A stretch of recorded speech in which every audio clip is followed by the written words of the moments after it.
Hi everyone, I hope you all are good and doing well in your life. So in today's video, I'll tell you everything about the third semester of Faculty of Law University of Delhi from the point of view of examination. कि आपके पास total 5 subjects हैं and उसमें क्या क्या important topics आपको पढ़ने हैं and most importantly कौन से टॉपिक्स आपको नहीं पढ़ने हैं. Second thing we will discuss how to do note making. Notes कैसे बनाने होते हैं. I show you my notes also which help me to fetch good marks in the exams. And the third and the important point is how to score good marks.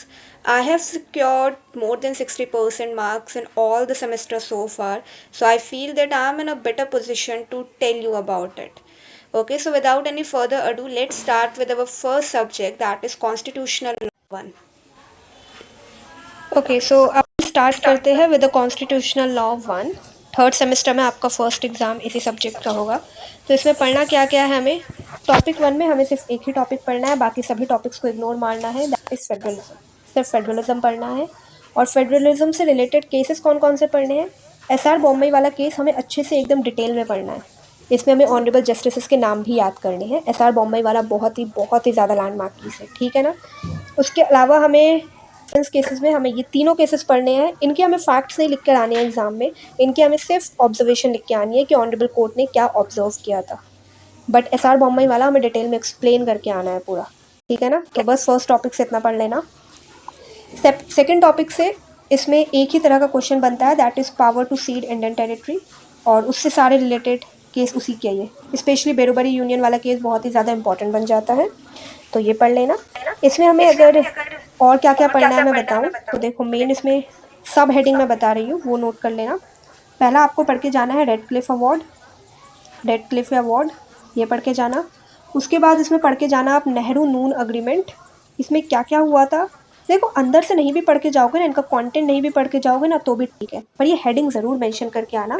It really gives a very very good impact to the person who is checking your answer sheet. Okay. और ये जो case था बेरोबरी वाला, वो overrule हुआ था by the Kesavananda Bharati case, ठीक है. तो ये भी पढ़ के आना है बढ़िया तरीके से. स्पेलिंग थोड़ी गलत हो गई है पर कोई नहीं, तुम समझ गए हो. ओवररूल बाय केशवानंद भारती, बस इतना याद कर लेना. और आर्टिकल 143 पढ़ लेना, प्रेसिडेंशियल रेफरेंस की बात करता है आर्टिकल 143. बाकी आर्टिकल 1 to 4 ये तो पढ़ना ही है, ये तो केस मैट में मेंशन है, तो इतना तो पढ़ के ही जाओगे. हाँ, बस इतना ही करके जाना है, इसमें बहुत है इतना. एंड केसेस मैंने बता दिए, सारे इसी से रिलेटेड है. केसेस आपको इजीली यूट्यूब पे मिल जाएंगी, इनकी एक्सप्लेनेशन, तो वहाँ से ही कर लेना. और टॉपिक 3 में बात करें तो दो ही तरह के क्वेश्चन बनते हैं यहाँ से, या तो गवर्नर के ऊपर क्वेश्चन आएगा या तो काउंसिल ऑफ मिनिस्टर के ऊपर क्वेश्चन आएगा. आर्टिकल्स जो भी मेंशन है ये सारे पढ़ लेना. सारे मत पढ़ना, लाइक इंपॉर्टेंट मेंशन करने लायक तो पढ़ ही लेना. उसके बाद अगर केसेस की बात करें तो ये जो BP सिंघल वाला केस है, ये आपका रिलेटेड है फ्रॉम दी गवर्नर. जो केसेस गवर्नर से रिलेटेड है उनके नीचे मैं रेड कलर से अंडरलाइन कर रही हूँ, और जो केसेस काउंसिल ऑफ मिनिस्टर से रिलेटेड है उनको मैं क्या करूँ, उनको मैं हाईलाइट कर देती हूँ. येलो से उनको मैं हाईलाइट कर दूँगी. जैसे SP आनंद वर्सेस HD देवेगौड़ा, ये वाला केस आपका किससे रिलेटेड है. ये वाला केस भी आपका काउंसिल ऑफ मिनिस्टर से ही रिलेटेड है, सॉरी या ये वाला केस आपका काउंसिल ऑफ मिनिस्टर से ही रिलेटेड है and not from the governor. जो UNR राव वाला केस है वो भी आपका council of, wait a minute, I think I have done a mistake. BP Singhal वाला केस आपका गवर्नर से रिलेटेड है. UNR राव वाला केस आपका काउंसिल ऑफ मिनिस्टर से रिलेटेड है. Wait a minute, let me erase everything first of all. Okay, तो SP Anand वाला केस आपका काउंसिल ऑफ मिनिस्टर से रिलेटेड है, ठीक है. तो काउंसिल ऑफ मिनिस्टर से रिलेटेड केसेस को मैं येलो कलर से हाईलाइट कर देती हूँ. UNR राव वाला केस आपका काउंसिल ऑफ मिनिस्टर से रिलेटेड है. BP सिंघल वाला केस आपका गवर्नर से रिलेटेड है, ठीक है. या शमशेर सिंह वाला केस भी आपका गवर्नर से रिलेटेड है. And MP special police establishment वाला केस भी आपका गवर्नर से रिलेटेड है. And then state NCT of Delhi versus union of India, ये एक ऐसा केस है जो आप दोनों में ही मेंशन कर सकते हो. गवर्नर का क्वेश्चन आए वहाँ भी मेंशन कर सकते हो, और काउंसिल ऑफ मिनिस्टर का क्वेश्चन आए वहाँ भी मेंशन कर सकते हो. इसको एक्सप्लेनेशन पढ़ लेना, बहुत ही रिसेंट केस है, 2018 का. ये दोनों जगह इस पर आराम से मेंशन करके आ सकते हो. जो इपुरु सुधाकर वाला केस है वो गवर्नर से ही रिलेटेड है. गवर्नर के लिए हमें क्या करना है, गवर्नर के लिए हमें अंडरलाइन करनी है, ठीक है. तो ये हो गया. हाँ, तो ये सारे केसेस पढ़ के जाना। 2 क्वेश्चन इसमें आएंगे ही आएंगे, 10-10 नंबर में आता है मोस्टली। 10 नंबर में गवर्नर, 10 नंबर में काउंसिल ऑफ मिनिस्टर, तो करके चले जाना। टॉपिक 4 पार्लियामेंट वाला है। इसमें भी 2 तरह के क्वेश्चन आते हैं। पहला डिस्क्वालिफिकेशन ऑफ मेंबर्स के ऊपर आएगा, डिस्क्वालिफिकेशन ऑफ मेंबर्स, और दूसरा क्वेश्चन आएगा पावर्स एंड प्रिविलेजेस।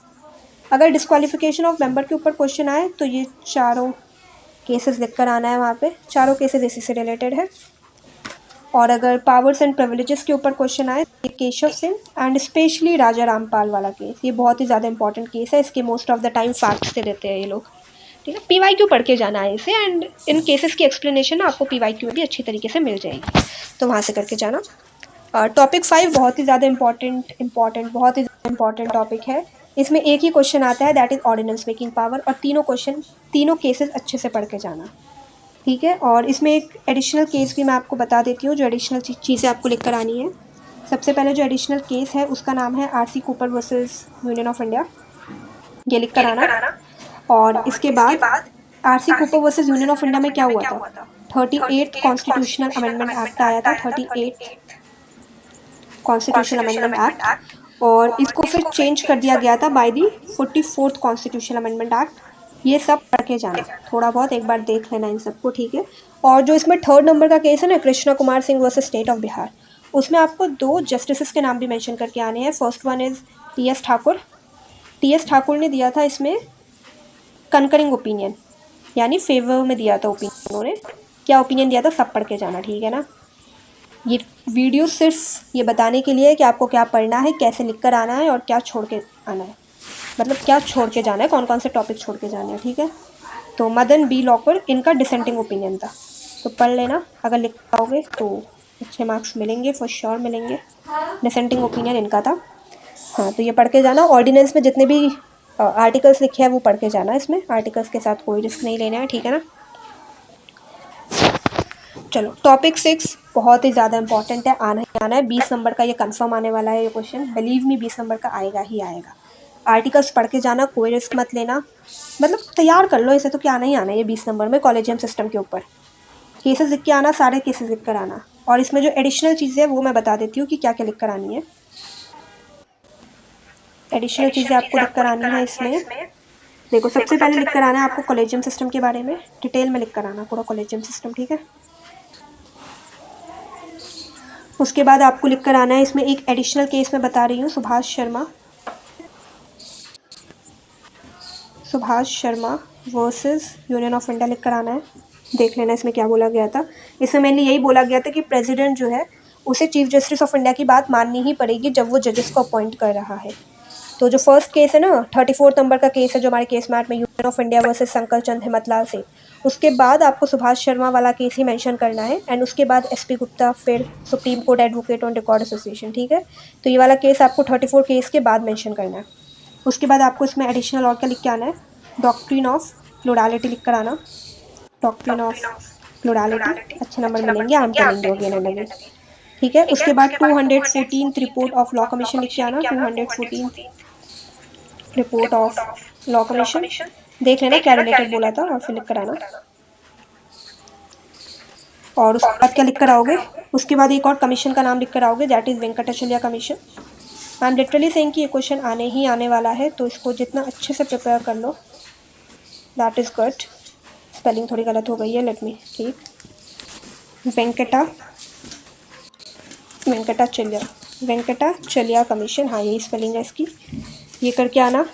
NJC थोड़ा बहुत पढ़ के आना, NJC तो आई थिंक सबको पता ही होगा वैसे भी, थोड़ा बहुत और पढ़ के जाना पर इसको डिटेल में थोड़ा। उसके बाद हाँ, अगर इश्यूज़ पढ़ के जाना हो कि कॉलेजियम सिस्टम से रिलेटेड आखिर इश्यूज़ क्या आते हैं, तो उसमें आप पॉइंट्स लिख सकते हो। फर्स्ट पॉइंट लिख के आना, एक्सक्लूजन ऑफ एग्जीक्यूटिव, कि एग्जीक्यूटिव को एक्सक्लूड कर दिया गया था। दूसरा पॉइंट लिख के आना कि फेवरेटिज्म कहीं ना कहीं से इंक्रीज़ हो रहा था।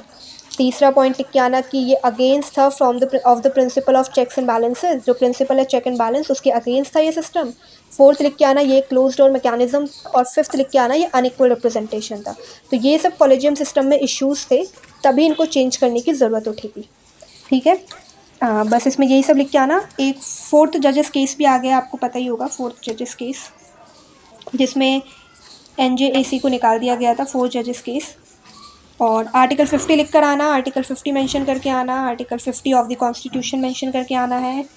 उसके बाद अगर जजेस के नाम, जस्टिसेस के नाम आप लिखना चाहो तो मैं बता दूंगी, मेरा कुछ नहीं जा रहा है। जो 38 नंबर वाला केस है ना, supreme court advocate on record association versus union of India 2016, इसमें ना एनजेएसी को रिमूव कर दिया गया था विद द रेशियो ऑफ 4:1, यानी 4 जजेस ने इसके फेवर में कहा था कि एनजेएसी को रिमूव कर देना चाहिए और एक जस्टिस ने अपोजिंग व्यू दिया था। तो वो 4 जस्टिसेस कौन कौन से थे जिन्होंने इनके फेवर में कहा था? That is honourable justice Kehar, honourable justice locker Goyal, honourable justice Goyal, honourable justice Joseph. मुझे इनके पूरे नाम याद नहीं है, मैंने बस इतना ही लिखा था कि एग्ज़ाम टाइम में पूरे नाम याद नहीं आते हैं, तो अगर मैं इतना ही मेंशन करके आऊँ ये भी बहुत है। और जो ऑनरेबल जस्टिस चेलामेश्वर थे, उन्होंने डिसेंटिंग ओपिनियन दिया था इसमें, ठीक है ना। तो एक बार स्पेलिंग चेक कर लेना, स्पेलिंग वैसे ठीक ही होगी मैंने अगर लिखी है तो। चेलामेश्वर, हाँ, तो इन्होंने डिसेंटिंग ओपिनियन दिया था और बाकी सब ने फेवरेबल ओपिनियन दिया था, ठीक है, कि एनजेसी को स्ट्रक डाउन कर देना चाहिए। हाँ, इतना लिख लेना, I think more than enough अगर इतना लिखा होगा तो। ज़्यादा से ज़्यादा वे फॉरवर्ड लिखाना एंड में, पता है एंड में ना अगर आप कंक्लूजन लिख रहे हो ना तो आप बताओ भी, अगर आप किसी चीज़ में कमियां बता रहे हो कि कॉलेजियम सिस्टम क्यों हटाया जाना चाहिए, तो आपको एंड में बताना भी पड़ेगा कि उसके सॉल्यूशंस क्या हो सकते हैं। तो पहला सॉल्यूशन आप लिख कर आ सकते हो, हेडिंग ये डालना वे फॉरवर्ड, अच्छी हेडिंग है ये। पहला वे फॉरवर्ड आप लिख सकते हो कि balance between independence and accountability, कि एक बैलेंस होना चाहिए बिटवीन दी जुडिशियल इंडिपेंडेंस और अकाउंटेबिलिटी। दूसरा हेडिंग आप ये डाल सकते हो, जस्टिस इनसाइड जुडिशरी। तीसरी हेडिंग आप डाल सकते हो, reconsidering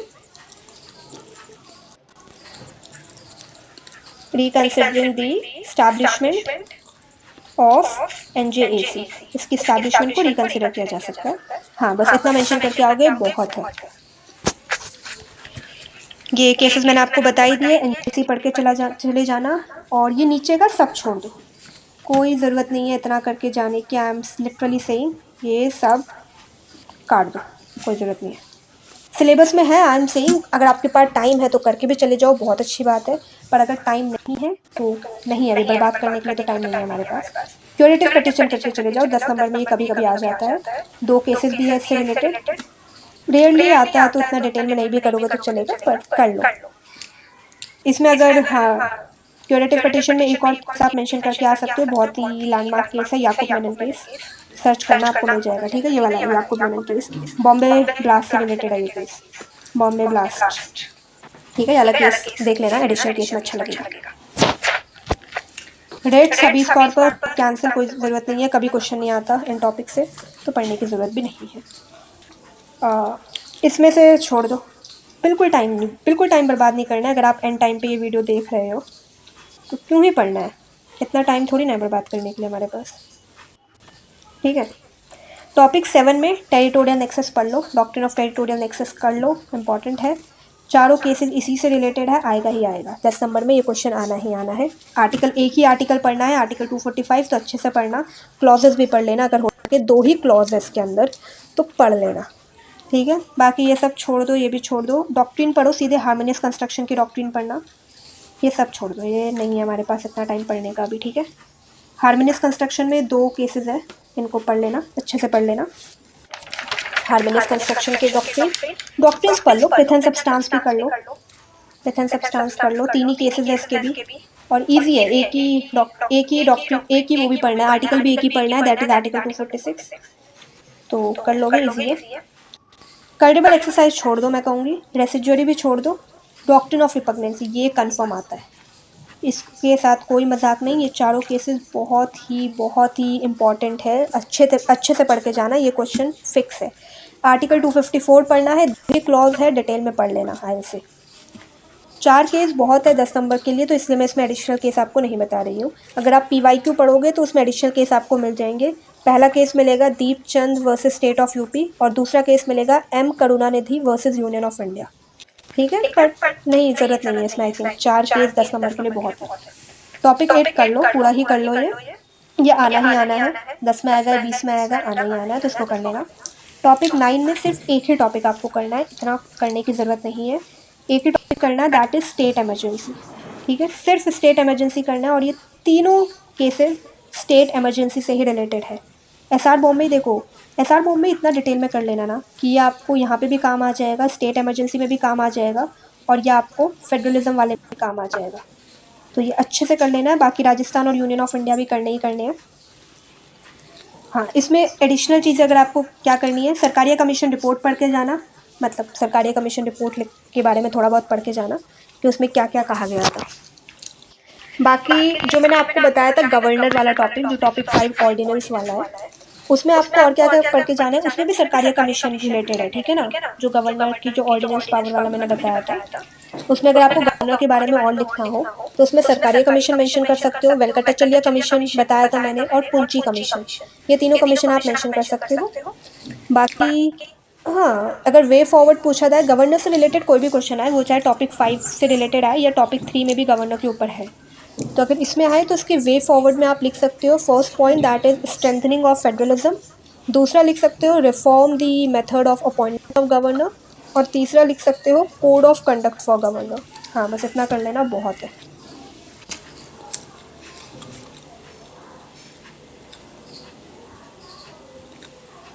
okay, so let's start with the civil procedure code and limitation. ये LB 302 इसका कोड है, यानी सेकंड नंबर पे इसका एग्जाम होगा। फर्स्ट नंबर पे हमारा कॉन्स्टिट्यूशन होगा, सेकंड नंबर पे हमारा सिविल प्रोसीजर कोड होगा। बहुत डिफिकल्ट सब्जेक्ट है, लोग ऐसा कहते हैं, I know, but exam point of view से आपको ज़्यादा चीज़ें नहीं पढ़नी है। इसमें हमें दोनों ही पढ़ना है, लिमिटेशन एक्ट भी पढ़ना है, कोड ऑफ सिविल प्रोसीजर भी पढ़ना है, क्योंकि दोनों ही टॉपिक से क्वेश्चन अटेम्प्ट करना कंपल्सरी बन जाता है, तो हमें दोनों ही पढ़ने पड़ेंगे इसके लिए। ठीक है, तो स्टार्ट करता है टॉपिक 1 से। टॉपिक 1 छोड़ दो, अगर ज़्यादा से ज़्यादा पढ़ने का मन हो तो डिक्री पढ़ लो, जजमेंट पढ़ लो, मीन प्रॉफिट्स पढ़ लो और ऑर्डर पढ़ लो। के बीच में डिफरेंस आ जाता है, या तो 5 नंबर में आ जाएगा या 10 नंबर में आ जाएगा, वेरी शॉर्ट में आता है ये मोस्टली। पढ़ लो अगर पढ़ना हो तो, ईजी है, वैसे मैं कहूँगी ईजी है, केसेस भी याद करने की ज़रूरत नहीं पड़ेगी। तो अगर करना हो तो ये चारों ही करना, लीगल रिप्रेजेंटेटिव छोड़ देना, आज तक तो कभी नहीं आया लीगल रिप्रेजेंटेटिव से क्वेश्चन। टॉपिक 2 में बात करूँ तो 11 section 11 that is res judicata, इसको अच्छे से पढ़ना है, या नहीं आना एग्जाम में। और रेस जुडिकाटा के केसेस कौन कौन से हैं, Iftikhar Ahmed, state of UP और सीए बालाकृष्णन, ये केसेस रेस जुडिकाटा से रिलेटेड है। जो फर्स्ट वाला केस है गुंडाजी संभाजी शिंदे, ये हमारे रिलेटेड है सेक्शन 9 से, और जो इंडियन बैंक वाला केस है वो हमारा रिलेटेड है सेक्शन नंबर 10 से। तो 9 और 10 ना भी पढ़ो तो ठीक है, पर सेक्शन 11 तो पढ़ के आना है, रेस जुडिकाटा पढ़ के आना है, और स्पेशली इसमें भी ऑर्डर 2 रूल 1 एंड 2 भी पढ़ के आना है। ठीक है, डिटेल में और अच्छे से अगर पढ़ के आना है तो वो section 11 and order 2 rule 1 and 2 ये पढ़ के आना है। ऑर्डर 2 रूल 2 से रिलेटेड केस है हमारा सीए बालाकृष्णन वाला, ये केस हमारा ऑर्डर 2 रूल 2 से है और रेस जुडिकाटा के अंदर भी आता है। ठीक है, तो इसमें से हमें यही पढ़ के आना है, ज़्यादा कुछ पढ़ना है। और टॉपिक 3, टॉपिक 4, टॉपिक 5, इन तीनों टॉपिक को भूल जाओ, जैसे कि एग्जिस्ट ही नहीं करते हैं, कोई ज़रूरत नहीं है पढ़ने की, इतना टाइम नहीं है एग्जाम टाइम में कि इनको खोल के बैठोगे तुम लोग। टॉपिक 6 में एक ही चीज़ अच्छे से, दो चीज़ अच्छे से करनी है, एक सेकंड अपील वाला केस और एक पावर ऑफ अपीलेट कोर्ट, नहीं प्रोडक्शन ऑफ एडिशनल एविडेंस। हाँ, सिर्फ ये 2 टॉपिक करके जाने हैं, फर्स्ट अपील थर्ड अपील कोई ज़रूरत नहीं है करके जाने की, एक सेकंड अपील कर लो और एक प्रोडक्शन ऑफ एडिशनल एविडेंस कर लो, दैट इज ऑर्डर 41 रूल 27। इसी में से क्वेश्चन आएगा। जो फर्स्ट केस है इसमें चुन्नीलाल वी मेहता, वो आपका रिलेटेड है सेकंड अपील से, ये सेकंड अपील से रिलेटेड है। कोप्पी सेट्टी वाला केस भी आपका सेकंड अपील से रिलेटेड है। गिल एंड कंपनी वाला केस आपका एडिशनल एविडेंस से रिलेटेड है। ठीक है, तो कर आना है, मतलब आना है। अगर इसमें मैं एडिशनल केसेस की बात करूँ, रेफरेंस केसेस की, अगर आप करते हो रेफरेंस केस, उसके लिए है ये, उस केस में है। अगर ये टॉपिक आए तो सबसे पहले आपको डॉक्ट्रिन ऑफ फाइनलिटी भी मेंशन करके आना है। सेकंड अपील में आपको डॉक्ट्रिन ऑफ फाइनलिटी मेंशन करके आना है। एज आई टोल्ड यू कि हेडिंग अच्छी डाल के आओ, नंबर मिल जाएंगे। शाह कमेटी मेंशन करके आनी है। शाह कमेटी में ये कहा गया था, कहीं ना कहीं इसमें सेकंड अपील के एम्बिट को लिमिट किया गया था। ठीक है ना, इसमें क्या हुआ था, लिमिट किया गया था दी ambit of, limit the ambit of second appeal. उसके बाद आपको इसमें ये लिख के आना है 54th law commission report, 54th law commission report लिख कर आनी है। इसमें क्या, इसमें कहा गया था कि क्वेश्चन ऑफ लॉ बहुत ही ज़्यादा सब्सटैंशियल इशू बन जाता है जब हम सेकेंड अपील की बात करते हैं, ठीक है।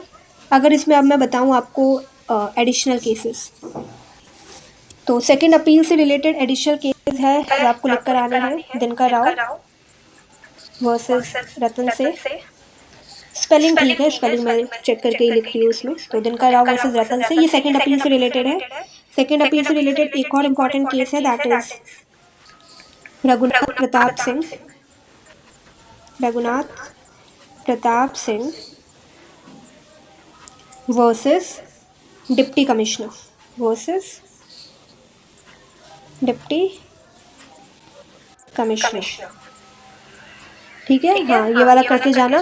और अगर मैं बात करूँ एडिशनल एविडेंस से रिलेटेड, एडिशनल एविडेंस से रिलेटेड जो केस है इम्पोर्टेंट वाला, वो है Shivaji Rao Patil, Shivaji Rao Patil versus,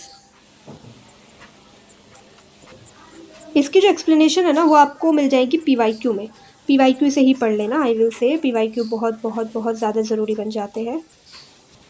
doctor Mahesh Madhav and others, it's others, okay. हाँ, बस इतना कर लेना, बहुत इतना। एक और केस अगर जानना ही हो एडिशनल एविडेंस से रिलेटेड लिखने का मन हो तो ये वाला लिख के आना, सिंगाराम वर्सेस रामनाथन, सिंगाराम वर्सेस रामनाथन। हाँ ठीक है, बस इतना इतना बहुत है। एडिशनल चीज़ें इतनी मेंशन करके आना। टॉपिक 7 छोड़ दो, छोड़ दो, कोई ज़रूरत नहीं है केस करने की, तो बिल्कुल ज़रूरत नहीं है। ज़्यादा से ज़्यादा अगर करने का मन हो तो डिफरेंस पढ़ लेना, केस को कट करना है, ठीक है। करने की कोई ज़रूरत नहीं है इस केस को। ज़्यादा से ज़्यादा मन हो तो डिफरेंस कर लेना between reference, revision and review. Case करने की ज़रूरत नहीं है, एडिशनल केसेस ढूंढने मत बैठना इस टॉपिक के, ठीक है। नहीं आने वाला है टॉपिक, आएगा ज़्यादा से ज़्यादा डिफरेंस आएगा, आएगा भी तो छोड़ देना, कोई ज़रूरत नहीं है। इनहेरेंट पावर ऑफ कोर्ट एक ही केस है, करना हो तो कर लेना, सेक्शन 151, ठीक है। अरे हाँ, एडिशनल एविडेंस लिख कर आओगे ना तो इसमें एक बहुत ही इंपॉर्टेंट डॉक्ट्रिन है, that is doctrine of audi alteram partem, लिख कर आना। ऑडी ऑल्ट्रम पार्टम लिख कर आना, I am saying it again and again. उसके बाद टॉपिक 9 छोड़ दो, पूरा इग्नोर मारना है, टॉपिक 9 को हमें देखना ही नहीं है इसकी ओर। टॉपिक 10 करके आना है, अच्छे तरीके से करना है। ऑर्डर 6 to 17 बहुत ही बढ़िया तरीके से पढ़ के जाना है, और चारों केसेस भी करके आने हैं इसके। इसमें भी हमें एडिशनल चीज़ें क्या क्या मेंशन करनी है, हमें इसमें डॉक्ट्रिन लिख के आनी है ऑफ ऑडी ऑल्ट्रम पार्टम। मैं लिख देती हूँ यहाँ पे, doctrine of audi alteram, audi alteram partem, spelling गलत हो गई है, let me try. Doctrine of audi alteram, audi alteram partem लिख कर आनी है। और उसके बाद जो इसमें सेकेंड नंबर वाला केस है गणेश ट्रेडिंग वाला, उसमें ये कहा गया था कि हाइपर टेक्निकल व्यू कोर्ट को नहीं लेना चाहिए। जब हम अमेंडमेंट ऑफ प्लीडिंग की बात कर रहे हैं तो हाइपर टेक्निकल व्यू नहीं लेना चाहिए। जो दलीप कौर वाला केस है उसमें गाइडलाइंस बताई गई थी अच्छे से, ये 7 गाइडलाइंस बताई गई थी टोटल, 7 गाइडलाइन रट्टा मार लेना पूरा, बिलीव मी रट्टा मार लेना, काम आप ही के आने वाली है, काफ़ी इंपॉर्टेंट है ये। अगर एडिशनल केसेस इसमें लिखने का मन करे तो क्रॉपर वर्सेस स्मिथ लिख कर आ सकते हो। क्रॉपर वर्सेस स्मिथ बहुत ही ज़्यादा लैंडमार्क केस है। इसमें ऑब्जेक्ट बताया गया था कि अमेंडमेंट के पीछे का ऑब्जेक्ट आखिर होता क्या है, ये बहुत है इसके लिए। कोटेशंस भी अगर चाहो तो आप लिख कर आ सकते हो। लाइक कोटेशन किस तरह की, अगर अमेंडमेंट ऑफ प्लीडिंग वाला टॉपिक आ रहा है तो इसमें आप ये कोटेशन लिख कर आ सकते हो कि like a sculptor, I am not going to write everything, मैं बस बता रही हूँ, इंपॉर्टेंट थिंग है जिसका मुझे लगे कि आपको स्पेलिंग नहीं समझ में आ रही है तो उसकी मैं लिख दे रही हूँ कि like a sculptor refining a masterpiece, the art of justice allow for the amendment of pleading to chisel away imperfections and reveal the truth। I know कि याद नहीं होने वाला है आपको ये कोटेशन, फिर भी अगर कोटेशन समझ भी लो ना और उसको अपने लैंग्वेज में लिख कर आओ, दैट इज़ ऑल्सो इनफ, ठीक है। तो ये करके आना। नेक्स्ट आओ टॉपिक 11 रिजेक्शन ऑफ प्लेंट, ये 5 नंबर में आएगा, बिलीव मी 5 नंबर के लिए इतनी मेहनत मत करो। आइल से अगर मन हो तो कर लो, क्या ही बोलना, मैं रोक नहीं सकती हूँ, पर आइल से सिर्फ 5 नंबर के लिए इतनी मेहनत करने की ज़रूरत नहीं है। टॉपिक 12 कर लो, एक्स पार्टे डिक्री, इससे क्वेश्चन में वही आएगा मेनली, एक्स पार्टे डिक्री, तो ये कर लेना। अगर हाँ 3 ही केस है इसमें, कर लो। और 13 टॉपिक समरी प्रोसीजर इतना इंपॉर्टेंट नहीं है, ऑल दो पर अगर मन हो तो कर ही लो। इसमें जो MS मैकेनिकल इंजीनियर वाला केस है ना, इस केस को ओवररूल कर दिया गया था by the case IDBI trusteeship services limited versus Hubtown limited. जो मैकेनिकल इंजीनियर वाला केस है उसको ओवररूल किया गया था by the IDBI trusteeship service limited versus Hubtown limited. ठीक है, हबटाउन लिमिटेड, इस वाले केस से इसको ओवररूल कर दिया गया था। और इसमें जो मैं कहूँगी कोटेशन है वो आप ये लिख कर आ सकते हो कि speed is not the essence of justice but it ensures that justice does not linger LINGER linger in the corridors of delay. इसको लिख लोगे थोड़ा सेंस बन जाएगा बात का। ठीक है, बाकी टॉपिक 14 में अगर मैं बात करूँ तो इंटरलॉक्यूटरी ऑर्डर पढ़ने की कोई ज़रूरत नहीं है, इसको इग्नोर मारो। टेम्परेरी इंजंक्शन कर लेना, ये आएगा। और ये दोनों केसेस भी टेम्परेरी इंजंक्शन से ही रिलेटेड है, ये वाला कर लेना। और टॉपिक 15 तो कम्प्लीटली इग्नोर मारो, कोई ज़रूरत नहीं है करने की, नहीं है हमारे पास इतना टाइम। टॉपिक 14 में अगर आपको एडिशनल केसेस लिखने हो, लाइक 2 ही केसेस है, और अगर आपका एडिशनल केस लिखने का मन है तो लिख कर आना Padam Sen versus state of UP, state of Uttar Pradesh. और एक और स्पेशल लाइक बहुत इंपॉर्टेंट केस इसमें बन जाता है, दैट इज टामिनेडी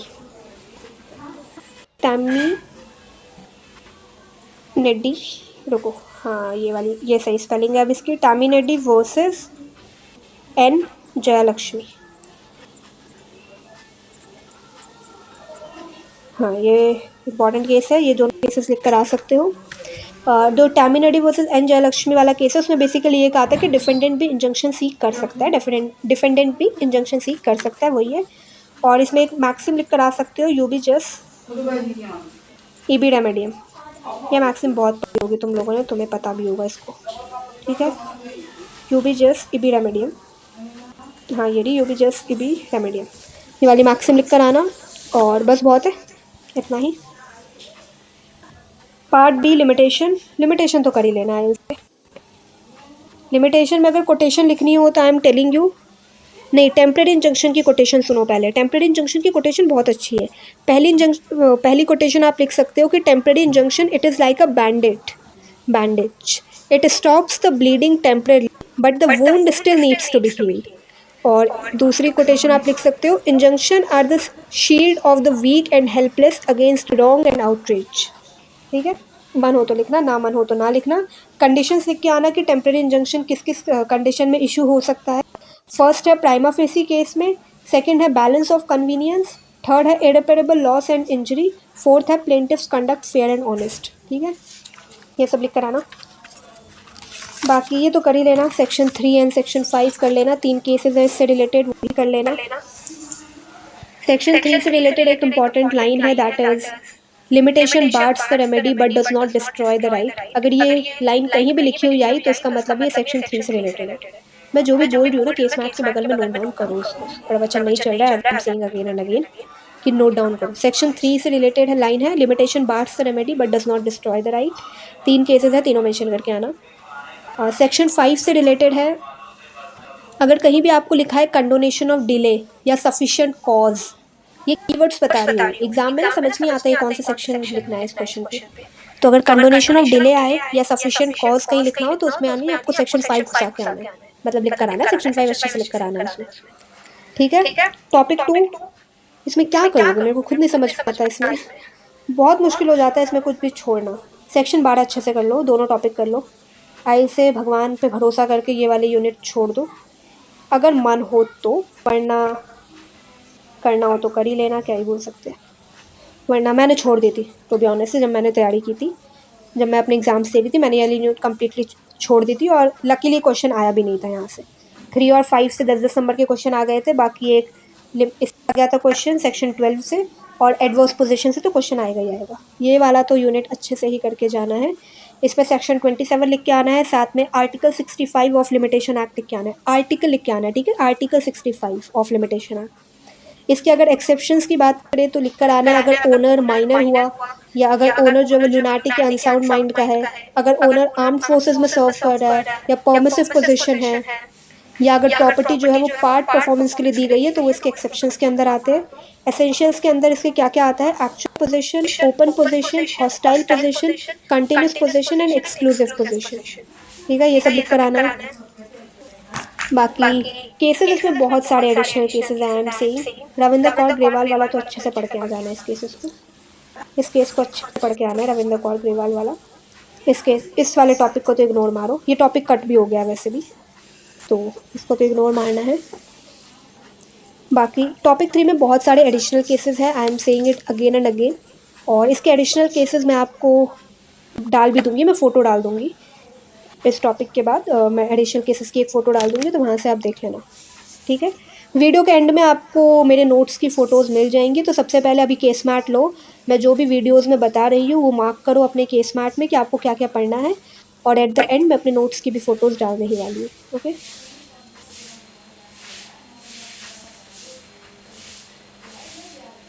ओके, तो अब हम देखते हैं कि कंपनी लॉ में हमें क्या क्या पढ़ना है। कंपनी लॉ भी काफ़ी स्कोरिंग सब्जेक्ट है, ठीक है ना। तो कंपनी लॉ में सबसे पहले हम बात करते हैं टॉपिक 1 की। तो टॉपिक 1 में जिसमें हमें सबसे ज़्यादा फोकस करना है that is concept of separate legal entity. बहुत बहुत ज़्यादा इंपॉर्टेंट टॉपिक है ये, इसमें से क्वेश्चन बनेगा ही बनेगा। इससे रिलेटेड केसेस कौन कौन से हैं? First case salmon and salmon company, उसके बाद 5th वाला जो बेनेट कॉलमन है, Daimler company limited, Lee versus Lee, in race और दिनशॉ वाला, 9th number, 10th, 11th, 12th, 13th। देखो सारे केसेस ना मोस्टली इसी से रिलेटेड है। बस सेकंड केस, थर्ड केस जो टेल्को वाला है, और 4th केस आरसी कूपर वाला, ये 3 केस रिलेटेड है from the topic that is company not a citizen of India. ठीक है, तो ये पढ़ना हो तो पढ़ लेना, 10 नंबर में आ सकता है। पर concept of separate legal entity और लिफ्टिंग ऑफ कॉर्पोरेट व्हील, ये अच्छे से पढ़ के जाना है। इसका थ्योरी, इसका कॉन्सेप्ट समझ के जाना है, और ये सारे केसेस प्रिपेयर करके जाने हैं। केसेस जितने ज़्यादा से ज़्यादा मेंशन करके आओ बहुत बढ़िया बात है। भले ही फैक्ट्स मत लिखो, लीगल इशू मत लिखो, पर ऑब्जर्वेशन सबकी लिख कर आओ। Literally it will give you an extra edge. ठीक है, तो मैंने बता दिया सेकंड केस, थर्ड केस और 4th केस, ये तीनों केसेस को छोड़ के बाकी सारे केसेस इसी टॉपिक से रिलेटेड है, कॉर्पोरेट व्हील और सेपरेट लीगल एंटिटी। तो सारे केस पढ़ के जाना है।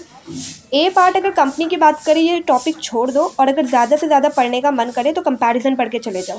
कंपैरिजन बिटवीन कंपनी पार्टनरशिप और लिमिटेड लायबिलिटी पार्टनरशिप, और इसका आंसर सबसे बेस्ट आपको पीवाईक्यू में मिल जाएगा। पीवाईक्यू नहीं भी खरीदे तो पीडीएफ देखकर जाना, पक्का जाना पीडीएफ देखकर। उसमें बहुत ही बढ़िया तरीके से 3 पेजेस में एक्सप्लेन कर रखा है डिफरेंस बिटवीन कंपनी पार्टनरशिप और लिमिटेड लायबिलिटी।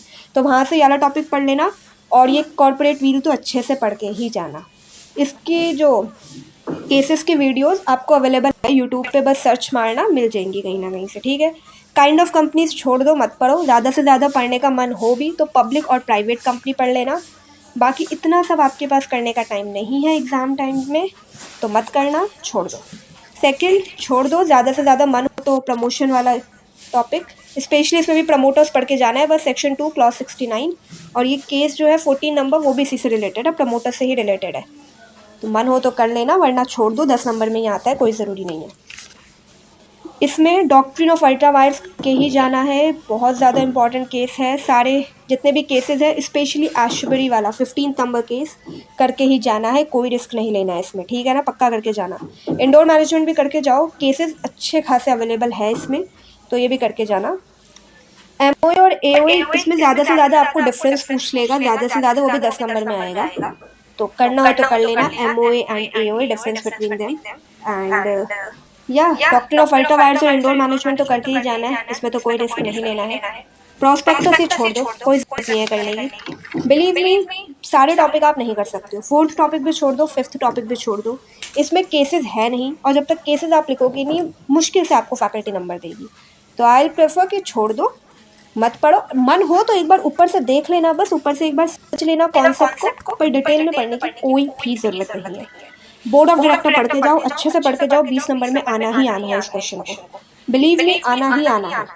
तो बोर्ड ऑफ डायरेक्टर के सारे केसेस भी करके जाना, अवेलेबल है, इजीली अवेलेबल है, मिल जाएंगे। ठीक है, इसमें से इंडिपेंडेंट डायरेक्टर भी कर लेना 10 नंबर में, कभी कभी ये सेपरेट क्वेश्चन भी आ जाता है, वरना बोर्ड ऑफ डायरेक्टर तो आएगा ही आएगा। 20 नंबर में बोर्ड ऑफ डायरेक्टर कन्फर्म है, ठीक है। जनरल मीटिंग छोड़ दो, इसमें वैसे पढ़नी है तो 2 तरह की मीटिंग पढ़नी है मेनली, एनुअल जनरल मीटिंग और एक्स्ट्रा ऑर्डिनरी जनरल मीटिंग। पढ़ना हो तो पढ़ लो, वरना आई से कि छोड़ दो, कोई केसेस नहीं है, बेफालतू में पढ़ने की ज़रूरत नहीं है। मोस्टली इसमें से डिफरेंस पूछा जाता है, ठीक है ना, difference between AGM and AG। Topic 8 आएगा ही आएगा, बिलीव में 20 नंबर का कन्फर्म है। क्लास एक्शन सूट 10 नंबर का आएगा, और जो ऑपरेशन मैनेजमेंट है ये 20 नंबर में कन्फर्म आता ही आता है।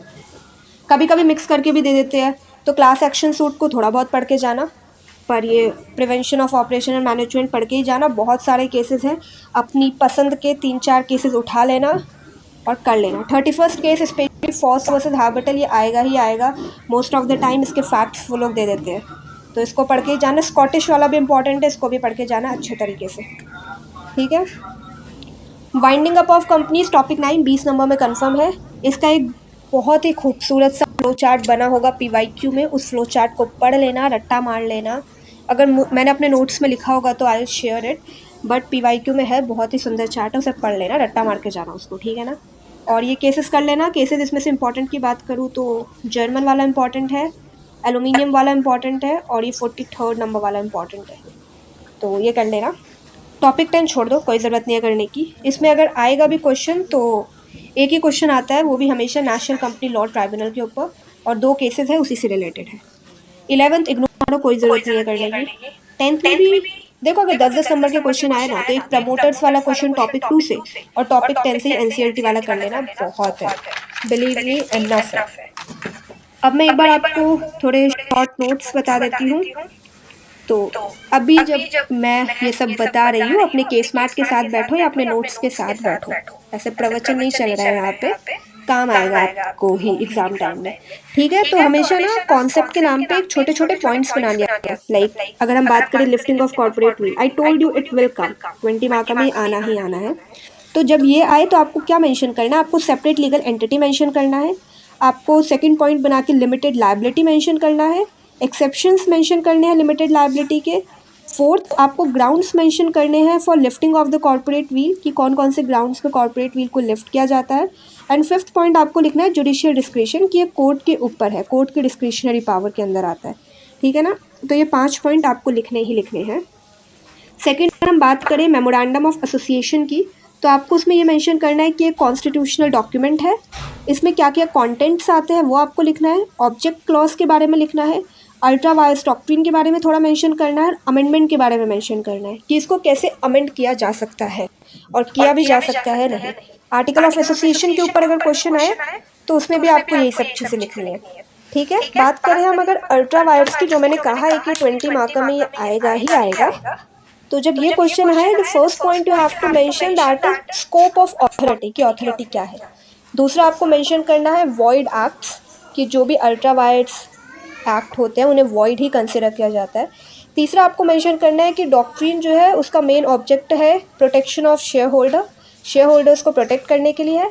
फोर्थ, आपको इसके एक्सेप्शंस के बारे में मेंशन करना है, और फिफ्थ पॉइंट आपको डालना है लीगल रेमेडीज। ये जो भी मैं पॉइंट्स बोल रही हूँ ना, इनको ब्लैक पेन से हेडिंग बना के लिख के आना, टाइम पास के लिए नहीं है पॉइंट्स, ब्लैक पेन लेना, उनको हेडिंग बना के लेके आना, और अंदर कंटेंट थोड़ा बहुत कैसा भी लिख दो चलता है, पर हेडिंग्स में ध्यान दो, हेडिंग अच्छी लिखकर आओ, ब्लैक पेन से उन्हें अंडरलाइन करके आओ, तो एग्जामिनर का ध्यान जाएगा, ठीक है। इंडोर मैनेजमेंट की बात करें तो इसमें पहली हेडिंग डालनी है that is presumption of regularity, कि जो बाहर के लोग हैं उन्हें तो यही लगता है कि सब कुछ ठीक ही चल रहा है कंपनी के अंदर, तो presumption of regularity.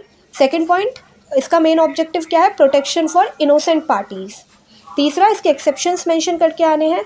Fourth heading डालनी है reliance on the ostensible authority, कि जो भी ऑस्टेंसिबल अथॉरिटी है उनमें कहीं ना कहीं रिलायंस है। फिफ्थ हेडिंग डालनी है बैलेंस ऑफ इंटरेस्ट, ठीक है, हेडिंग लिख लेना, काम आएगी, लिटरली काम आएगी। सिक्स टॉपिक हमारा बोर्ड ऑफ डायरेक्टर्स, इसको मेंशन करते समय ये आएगा 20 नंबर में, कंफर्म है, आना ही आना। पहली हेडिंग डालनी है फिड्यूशियरी ड्यूटी, दूसरी हेडिंग डालनी है डिसीजन मेकिंग अथॉरिटी, तीसरी हेडिंग डालनी है composition and structure, fourth heading डालनी है meetings and resolution, fifth heading डालनी है अकाउंटेबिलिटी एंड ट्रांसपेरेंसी, ठीक है, लिख कर आना है ऐसे अच्छे से। Topic 8 prevention of operation and management, पहली हेडिंग डालनी है fair treatment of share holders, second डालनी है रेमेडियल मेजर्स की रेमेडी क्या क्या है। थर्ड हेडिंग डालनी है scope of mismanagement. Fourth heading डालनी है जुडिशियल इंटरवेंशन। फिफ्थ हेडिंग डालनी है बैलेंसिंग शेयर होल्डर्स राइट। ठीक है, ये हेडिंग्स लिख कर आना। Topic 9 winding up of companies. इसमें पहली हेडिंग डालनी है वॉलंटरी और कंपल्सरी वाइंडिंग अप। दूसरी हेडिंग डालनी है अपॉइंटमेंट ऑफ लिक्विडेटर। तीसरी हेडिंग डालनी है distribution of assets. Fourth heading डालनी है cessation of business and fifth heading डालनी है डिसॉल्यूशन। ये हेडिंग डालने के बाद एक्सप्लेन करके आना है, ये आपका कॉन्सेप्ट है। कॉन्सेप्ट में कुछ अलग से नहीं पढ़ना, इन्हीं हेडिंग को डालना, लिख कर आना, उसके बाद सेक्शंस लिख के आना, फिर केसेस लिख के आना। लास्ट एडजुडिकेटरी बॉडी जिसमें आपको सिर्फ NCLT करना है, that is national company law tribunal. तो इसमें पहली हेडिंग डालना एडजुडिकेशन ऑफ कॉर्पोरेट मैटर्स। दूसरी हेडिंग डालना जुरिस्डिक्शन क्या क्या है।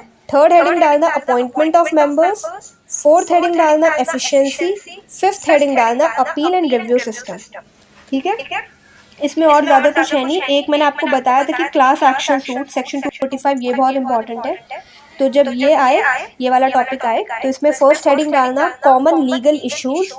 दूसरी हेडिंग डालना न्यूमेरोसिटी यानी काफ़ी सारे लोग होने चाहिए। तीसरी हेडिंग डालना कॉमन क्वेश्चन ऑफ लॉ और फैक्ट।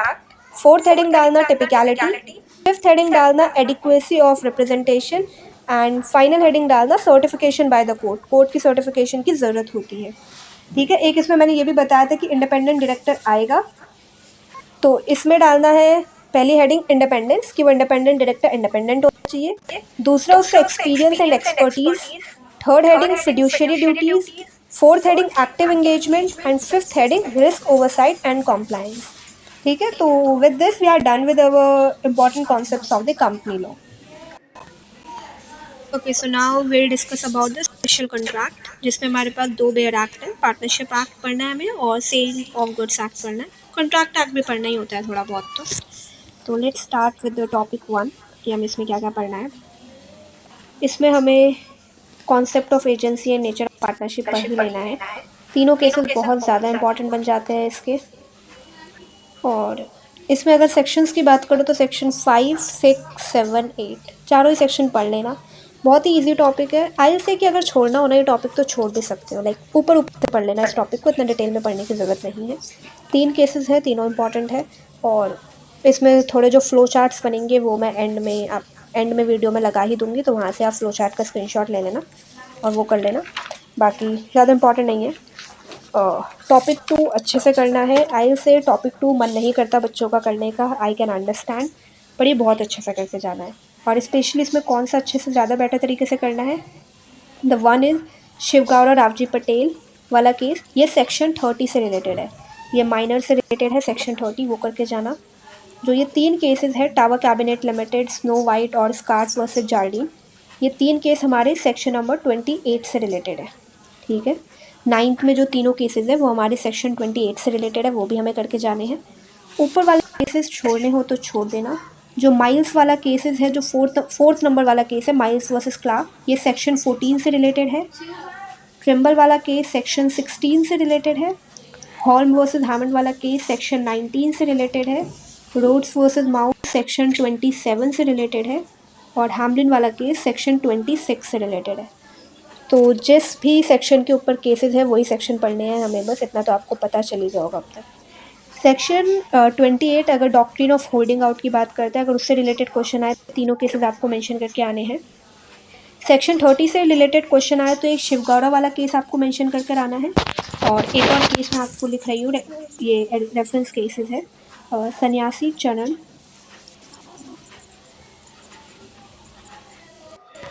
चरण मंडल वर्सेस कृष्णाधन बैनर्जी। ठीक है, ये केस कर लेना। एटलीस्ट 2 केस तो होने ही चाहिए अगर आप कोई आंसर लिख रहे हो तो। ठीक है, कृष्णाधन बैनर्जी ये लिख कर आना है। और अगर आप जब भी आप डॉक्ट्रिन ऑफ होल्डिंग आउट की बात कर रहे हो उसके साथ आपको section number 115 of Indian evidence act को लिख कर आना है, जो कि इस टॉपिक की बात करता है, रिलेटेड ही है, तो आपको लिख कर आना है वो भी। टॉपिक 3 में आपको सिर्फ एक ही चीज़ करनी है, वो है नॉन रजिस्ट्रेशन सेक्शन 69। बाकी से क्वेश्चन बहुत ही रेयरली आता है, तो छोड़ भी दोगे तो फ़र्क नहीं पड़ता। सेक्शन 69 कर लेना और ये तीनों केसेस 12th, 13th और 14 ये सेक्शन 69 यानी नॉन रजिस्ट्रेशन से ही रिलेटेड है। जो CIT वर्सेस जयलक्ष्मी राइस जो फर्स्ट केस है वो रिलेटेड है आपका रजिस्ट्रेशन से।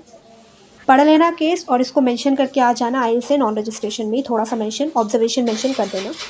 पर बाकी जो 12th, 13th और 14th है ये तो अच्छे से ही कर आना है क्योंकि ये तीनों केसेस नॉन रजिस्ट्रेशन से रिलेटेड है।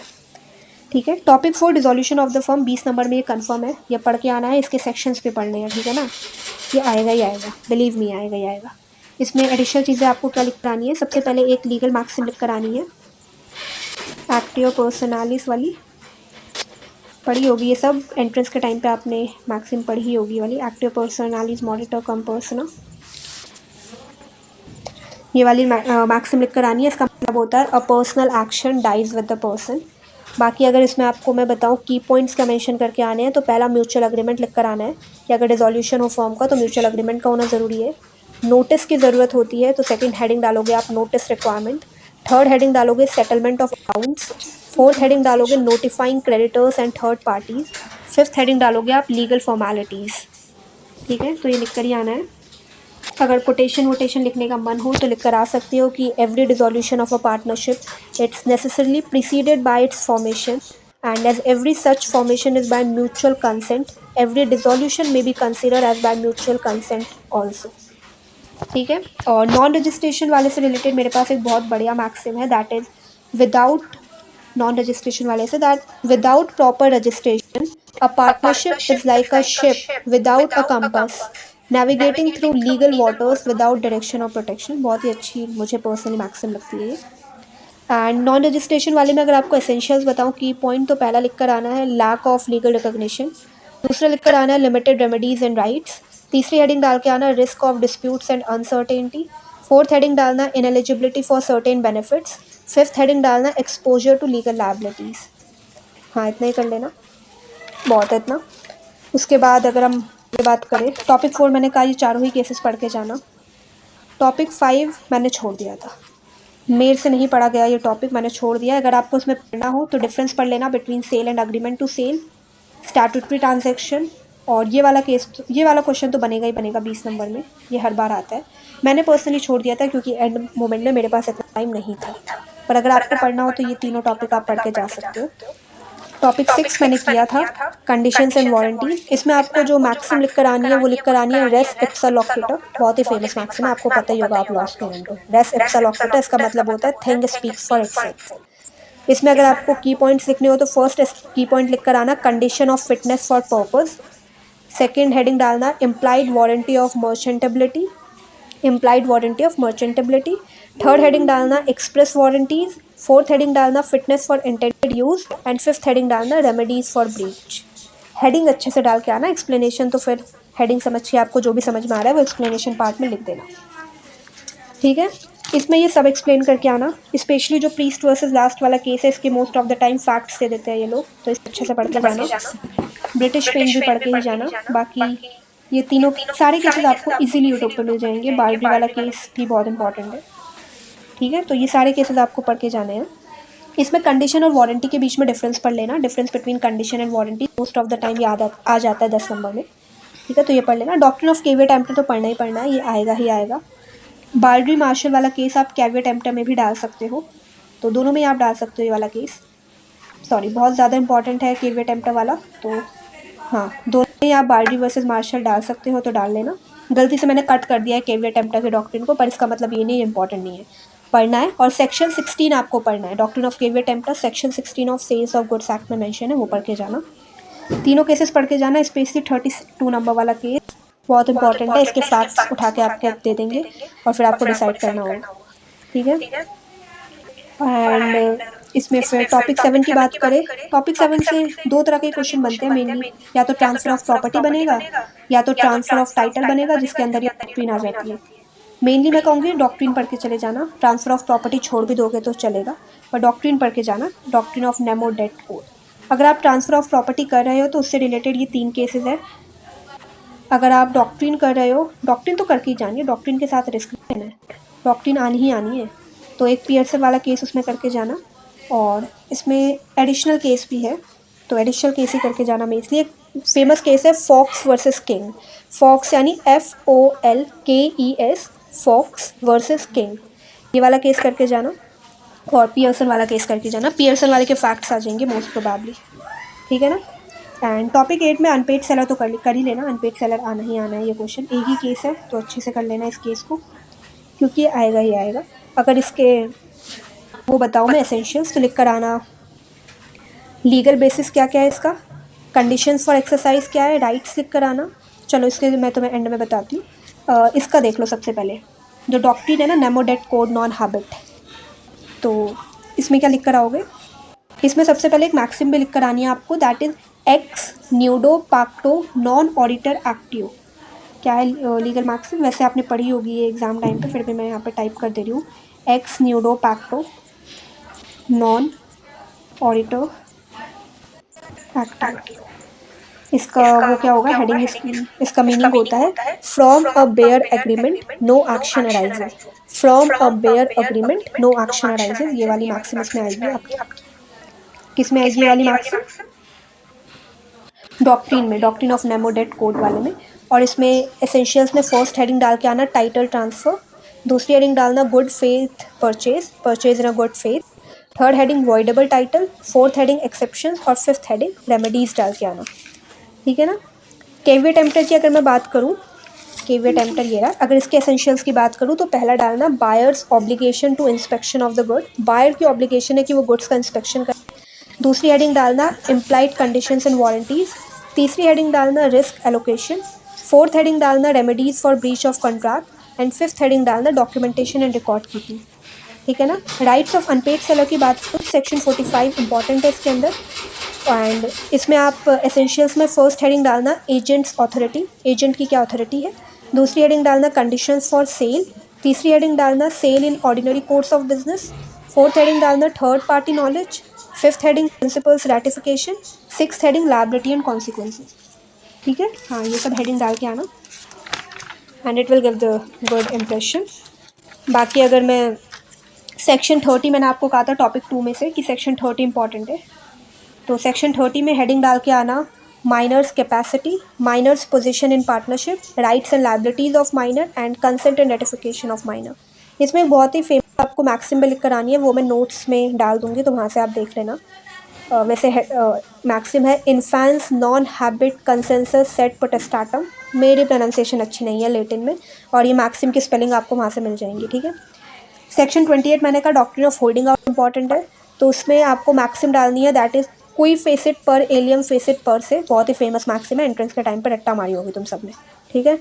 होल्डिंग आउट के से एसेंशियल्स में क्या लिखना है, फर्स्ट हेडिंग डालनी है रिप्रेजेंटेशन ऑफ पार्टनरशिप, दूसरी हेडिंग डालनी है रिलायंस बाय थर्ड पार्टीज, तीसरी हेडिंग डालनी है स्टॉपल, फोर्थ हेडिंग डालनी है liability of the person holding out, और फिफ्थ हेडिंग डालनी है प्रोटेक्शन ऑफ थर्ड पार्टीज, ठीक है। बाकी सेक्शन 14, 16, 19 तीनों करनी है, और इन तीनों के रिलेटेड जो एसेंशियल्स है वो मैं नोट सेक्शन में डाल दूंगी, तो एसेंशियल्स इसके वहाँ से देख लेना। With this we are done with our special contract syllabus. Okay, तो मेरा ऑप्शनल था वाइट कॉलर क्राइम्स। एंड मैं एक बहुत ही इंपॉर्टेंट चीज़ बता दूं कि मैं इस वीडियो के डिस्क्रिप्शन में ना टाइम स्टैम्प लगा दूंगी कि कौन से टाइम पे मैंने कौन सा सब्जेक्ट एक्सप्लेन किया है, कौन से टाइम पे मैंने नोट्स दिखाए हैं, कौन से टाइम पे मैंने अदर चीज़ें एक्सप्लेन की है, वो सब टाइम स्टैम्प में आपको डिस्क्रिप्शन में मिल जाएगा, तो वहाँ से देख लेना। जिन लोगों का भी ऑप्शनल वाइट कॉलर क्राइम्स है, मैं उनको बता दूं कि मैंने इसके नोट्स काफ़ी तमीज़ से और काफ़ी अच्छे तरीके से प्रिपेयर किए थे। लाइक मैंने और सब्जेक्ट के नोट्स मैंने प्रिपेयर नहीं किए थे, मैं सिलेबस के कॉर्नर में कुछ ना कुछ लिख लेती थी, या ज़्यादा से ज़्यादा 1-2 पेज में ही मैंने नोट्स कंप्लीट कर दिए थे और सब्जेक्ट के। पर वाइट क्राइम्स के मैंने अच्छे से बनाए हैं नोट्स, तो इसके नोट्स मैं आपको दिखा दूँगी। तो लेट्स स्टार्ट कि हमें पढ़ना क्या है इसमें। टॉपिक 1, वाइट कॉलर क्राइम के बारे में जितना ज्ञान है वो सब इस क्वेश्चन में लिख कर आना है, अगर वाइट कॉलर क्राइम से रिलेटेड कुछ भी आए तो। संथानम कमेटी रिपोर्ट मेंशन करके आनी है हमें एग्जाम में, 47th report of law commission mention करके आना है।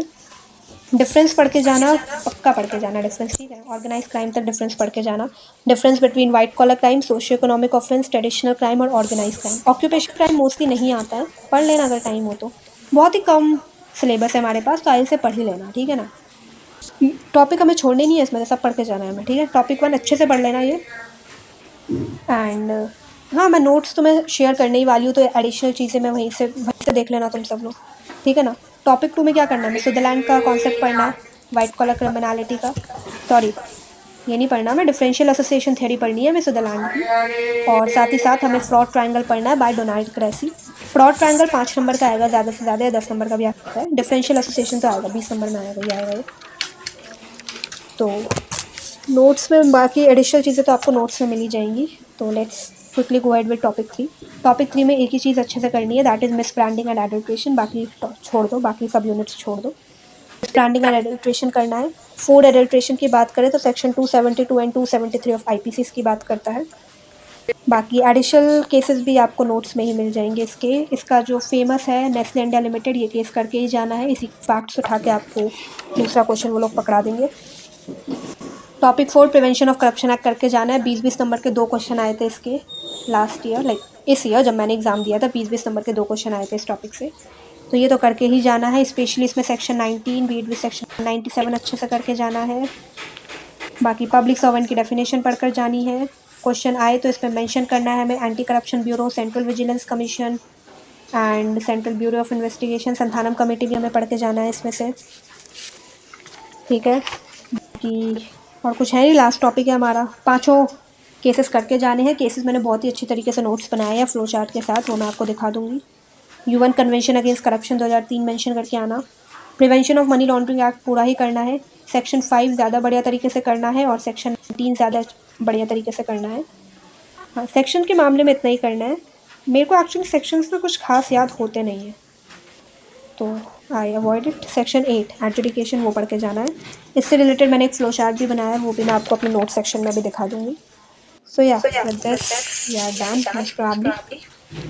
बाकी इससे रिलेटेड सारे एसेंशियल्स, सारे नोट्स मैं भी आपको नेक्स्ट स्लाइड में वही बताने वाली हूँ, ठीक है। ओके, तो अब हम आते हैं अपने नोट्स पे। तो लाइक ये डॉक्ट्रिन जो हमने अभी डिस्कस की नेमो डेट वाली, उसके एक्सेप्शंस आपको मेंशन करने हैं लाइक दिस, और इनको रट्टा मार लेना है क्योंकि एक्सेप्शंस आपको मेंशन करने ही करने हैं। केवियर टेम्पटर के एक्सेप्शंस आपको ऐसे पॉइंट वाइज मेंशन करने हैं। एसेंशियल्स लिख लो, कोई भी टॉपिक हो उस टॉपिक को पॉइंट में ब्रेक डाउन कर लो। एसेंशियली केवियर टेम्पटर के एसेंशियल जैसे मैंने लिखे हैं, first inspection of goods, second implied condition and warranties, third risk allocation, fourth remedies for breach of contract, fifth documentation and record. और कोई भी आप सेक्शन पढ़ रहे हो, आप बेयर एक्ट की लैंग्वेज कंप्लीटली याद नहीं कर सकते हो, तो उस बेयर एक्ट के जो एसेंशियल्स है ना, उस सेक्शन के जो एसेंशियल्स हैं उनको पॉइंट वाइज लिख लिया करो। Section 14, section 16, section 28, section 30, section 19, ये सारे एसेंशियल्स मैंने लिखे हुए हैं। सेक्शन 30 हमारा माइनर्स की बात करता है, minor's capacity, minor's position in partnership, ये स्पेशल कॉन्ट्रैक्ट से रिलेटेड है। Rights and liabilities of minor, तो ये स्पेशल कॉन्ट्रैक्ट के सेक्शंस को मैंने यहाँ पे ब्रेक डाउन किया था, उनके एसेंशियल्स लिखे थे। ये सेक्शन 28 के साथ आपको ये मैक्सिम लिख के आनी है, कोई फेसिट पर एलियम फेसिट पर से, और आप ये कोटेशन लिख सकते हो, action speak louder than words.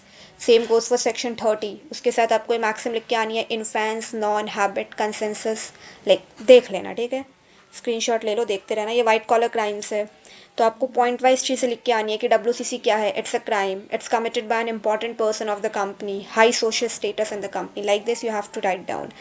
उसके बाद आप एग्जाम्पल्स के भी लिख सकते हो, जैसे Harshad Mehta case, Satyam scandal, Ketan Parekh case, PNB fraud, ये आप एग्जाम्पल बता सकते हो।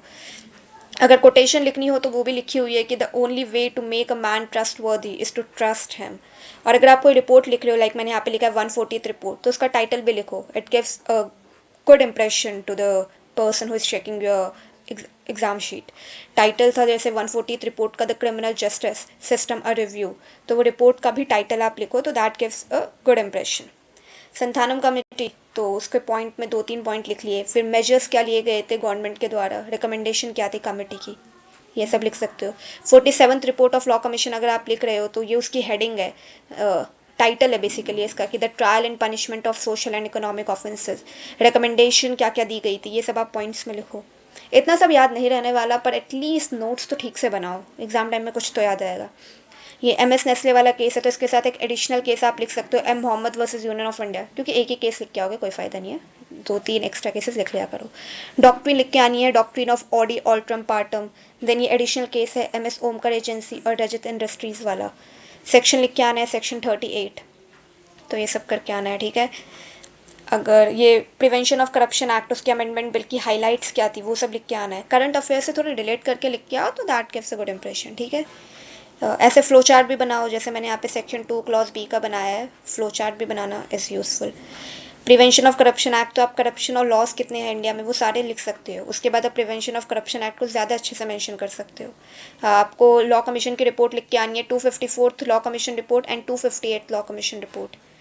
ठीक है। मनी लॉन्ड्रिंग, 3 पॉइंट इसके एसेंशियल है, प्लेसमेंट, लेयरिंग, इंटीग्रेशन। इसको ऐसे पॉइंट वाइज लिख के आना, that gives a good impression. ठीक है।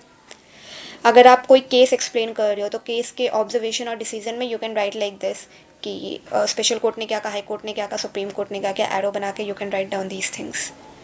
ओके। देन ये कोटेशन है, कोटेशन मेरे को कभी याद नहीं रहती है, बट फिर भी अगर बाय चांस याद रह गई तो लिख लिया करो।